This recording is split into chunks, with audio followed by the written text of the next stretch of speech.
trofi di Piala AFF U23 harus dijegal paksa oleh Vietnam di partai puncak.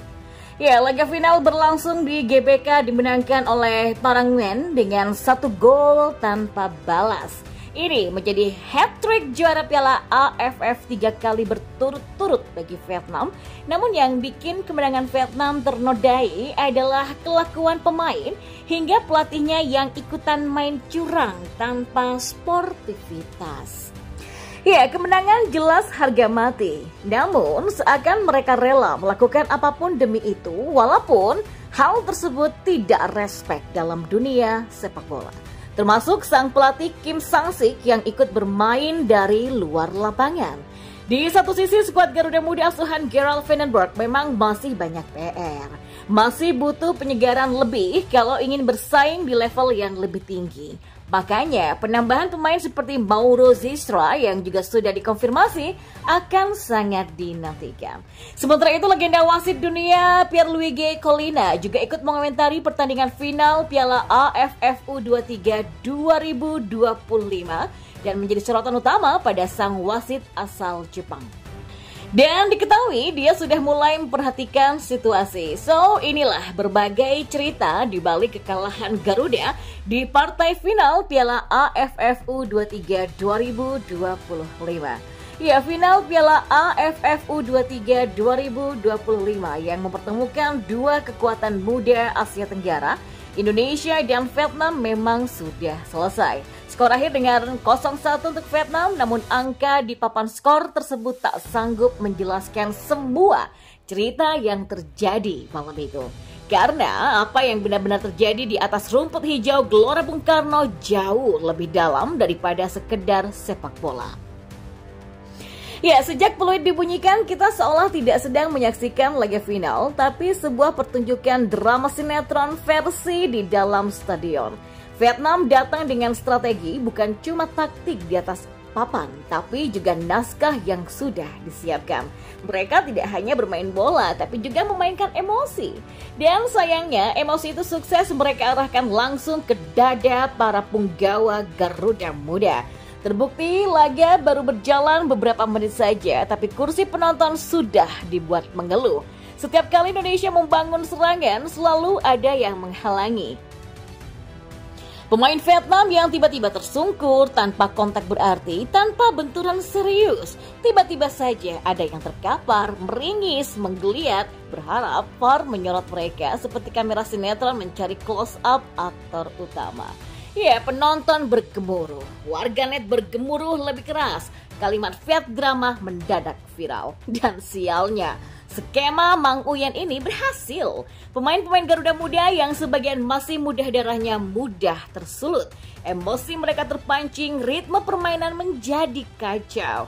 Beberapa bahkan terlihat frustasi, ada yang mulai protes, ada yang mulai kasar. Vietnam justru tenang memainkan emosi karena ini bagian dari rencana. Pada babak pertama, petaka itu datang di menit ke-37 saat satu konsentrasi saja hilang sejenak dalam situasi sepak pojok. Ya, satu kelengahan di antara kesalahan yang menumpuk dan Mulyan Konpong, nama yang kini menghantui mimpi anak-anak Garuda, berhasil menyundul bola melewati penjagaan lini belakang. Seketika sunyi di bangku supporter merah putih, tangan terkepal yang tadinya bersemangat berubah lemas. Padahal secara statistik Indonesia bukan tanpa peluang, 59% penguasaan bola, 2 tembakan tepat sasaran, tapi bola tak bicara tentang statistik. Bola hanya bicara siapa yang bisa menyusupkan gol, dan malam itu Vietnam lebih dingin. Di lanjutan ke babak kedua, Indonesia mencoba membalas, namun satu demi satu peluang dibenturkan kembali kepada kenyataan pahit. Skuad asuhan Kim Sang-sik semakin dalam bermain, semakin pandai mempermainkan waktu. Mereka menggulung waktu, juga menggulung mental. Beberapa insiden membuat pertandingan sempat dihentikan. Ada yang pura-pura cedera setelah terkena bola tendangan. Ada yang menggeliat seperti terkena tebasan samurai padahal cuma tersenggol pundak. Ada yang pura-pura cedera setelah terkena bola tendangan. Ada yang menggeliat seperti terkena tebasan samurai padahal hanya tersenggol pundaknya. Bahkan ada momen konyol ketika bola hanya menyentuh kaki mereka, tapi reaksi mereka seperti terkena granat. Dan puncaknya datang di menit-menit akhir saat Robby Darwish hendak melakukan throw-in khasnya, lemparan lembing yang jadi andalan Indonesia. Muncul sosok Kim Sang-sik, pelatih kepala Vietnam. Anehnya, dia tidak hanya berdiri, dia juga berdiri di pinggir lapangan, melainkan masuk ke jalur Robby.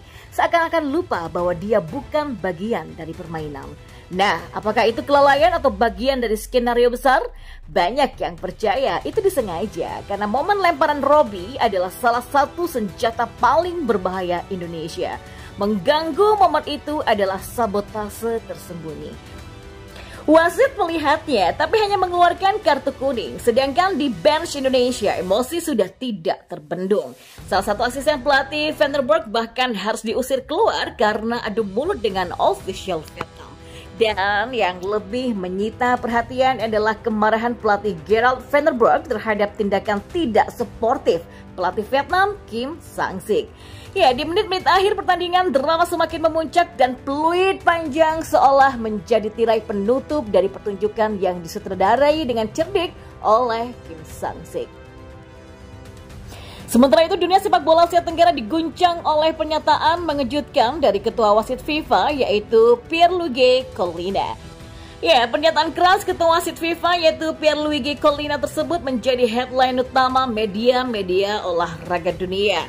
Pria asal Italia yang dikenal dengan integritas dan ketegasannya dalam dunia perwasitan menyebut bahwa kemenangan Vietnam tidak sah secara moral.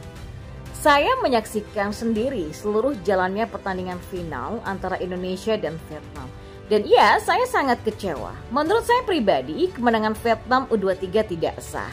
Ada banyak keputusan wasit yang berat sebelah, merugikan Indonesia dan mencederai semangat fair play. Hal yang paling membuat ketua wasit FIFA Pierluigi Collina murka adalah insiden pada menit ke-63 saat pemain Indonesia ditarik jelas-jelas oleh pemain Vietnam di dalam kotak penalti saat hendak menyambut umpan sepak pojok. Insiden itu terjadi tepat di depan mata wasit Koji Takasaki, namun dia memilih tidak mengambil tindakan. Dan ini adalah keputusan yang benar-benar tidak masuk akal. Itu adalah pelanggaran yang sangat jelas terjadi di depan mata wasit. Dan bahkan pemain Vietnam tidak membantah. Tapi tak ada penalti, tak ada VAR, tak ada apa-apa, dan ini adalah bukti nyata keberpihakan. Lebih lanjut, Pierluigi Collina menyoroti kerasnya permainan Vietnam yang menurutnya sudah melewati batas sportivitas. Ya, beberapa momen brutal luput dari hukuman yang setimpal, termasuk ketika Pham Linh Duc menyikut kepala Frankie Misa saat sang gelandang sedang melakukan dribble melewati dua pemain Vietnam. Ya, pertandingan yang menjunjung tinggi nilai fair play dan tindakan seperti itu seharusnya langsung diganjar kartu merah. Tapi, lagi-lagi wasit tidak memberi apapun. Insiden lain terjadi pada menit ke-83 ketika Donny Tri Pamungkas ditendang di bagian perut oleh bek Vietnam setelah berhasil merebut bola dengan bersih. Lagi-lagi, wasit hanya membiarkan aksi tersebut tanpa kartu ataupun peringatan. Dan puncaknya terjadi pada menit ke-53 ketika terjadi keributan di lapangan setelah pemain Vietnam melakukan tackle brutal terhadap Frankie Misa. Aksi ini memicu emosi para pemain Indonesia yang merasakan mereka dilukai secara sengaja. Tapi lagi-lagi wasit Koji Takasaki tidak mengeluarkan kartu merah ataupun tindakan tegas. Tidak hanya soal keputusan teknis dan kekerasan fisik, Pierluigi Collina juga mengecam keras gaya bermain Vietnam yang disebutnya terlalu banyak drama. Menurut Pierluigi, pemain Vietnam terlalu sering berpura-pura. Tak ada cedera untuk mengulur waktu dan menghentikan momentum serangan Indonesia. Setiap Indonesia mulai menguasai permainan, maka pemain Vietnam terjatuh dan meminta perawatan. Ini adalah jelas-jelas strategi yang tidak mencerminkan sportivitas. Wasit harusnya bisa membaca permainan seperti ini dan memberikan tambahan waktu yang adil. Tapi yang terjadi malah sebaliknya. Apapun ini, inilah wajah Piala AFF yang selalu menjadi kebanggaan para rival ASEAN. Sebaiknya Indonesia fokus saja ke level yang lebih tinggi, yaitu Piala Asia.